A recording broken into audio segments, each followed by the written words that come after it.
Have you ever found yourself pondering the concept of karma? You know, that age-old idea where what goes around comes around? It's a term we often hear tossed around in conversations, memes, and even in the movies. But have you ever stopped to wonder just how deeply this principle of cause and effect, what we call karma, plays a role in our everyday lives?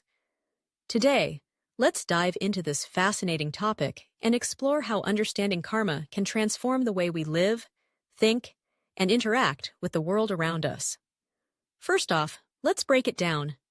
Karma isn't just about getting what you deserve. It's more nuanced than that.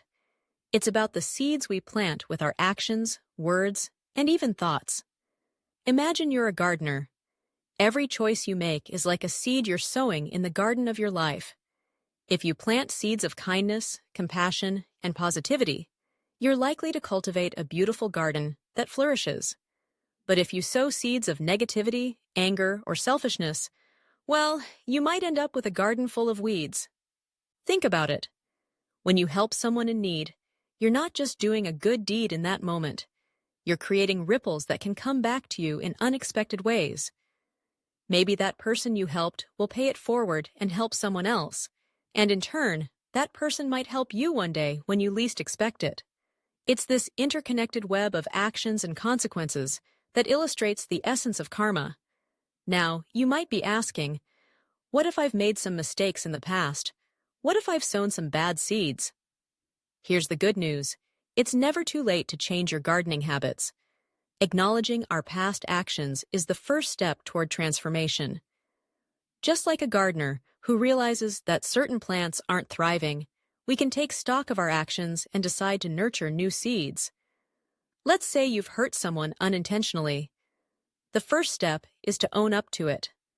Apologize sincerely. That act alone can start to shift the energy around you. It's like pulling out a weed before it takes over your garden. From there, you can begin to plant new seeds, perhaps by doing something nice for that person or even for someone else. The key is to act with intention and sincerity. And while we're on the topic of intentions, let's talk about the importance of genuine motivation behind our actions. It's not enough to do good deeds just to get something in return. When we act out of a genuine desire to help others, we align ourselves with the true spirit of karma. It's about cultivating a mindset of generosity, empathy, and love, rather than keeping score. Have you ever noticed how good it feels to help someone without expecting anything back? That warm glow you feel inside? That's the essence of positive karma at work. It's a reminder that we're all connected, and that our actions have the power to uplift not just ourselves, but others too. Now, let's shift gears a bit and talk about the flip side. What happens when we ignore the principle of karma? When we act out of anger, resentment, or selfishness, we're essentially planting seeds that can lead to negative consequences down the line. It's like throwing a handful of seeds into the wind without considering where they might land. You could end up with a garden full of thorns.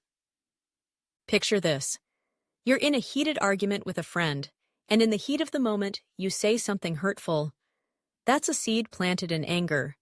You might feel justified at that moment, but down the line, you might find that your words have created a rift in your friendship.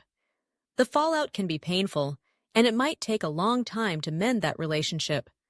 But here's the silver lining. Recognizing the impact of our actions gives us the power to change course. If we find ourselves in a situation where we've sown negative seeds, we can always choose to take responsibility, apologize, and work toward healing. It's a powerful reminder that we are not just passive recipients of karma. We are active participants in shaping our own lives and the lives of those around us. So, how can we apply the principle of karma in our daily lives? It starts with mindfulness. Being aware of our thoughts, words, and actions allows us to make conscious choices. Before you react in anger, take a moment to breathe. Ask yourself, what kind of seeds am I about to plant? This simple practice can prevent many misunderstandings and conflicts. Another way to cultivate positive karma is through acts of kindness. It doesn't have to be grand gestures. Even small acts can create significant ripples.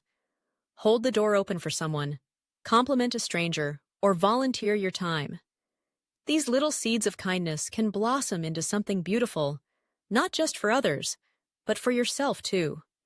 And let's not forget about gratitude. When we express gratitude for the good things in our lives, we're acknowledging the positive karma we've already received. It's like watering the seeds we've planted, encouraging them to grow. The more we focus on the good, the more good we attract. As we wrap up this discussion on karma, I want to leave you with this thought.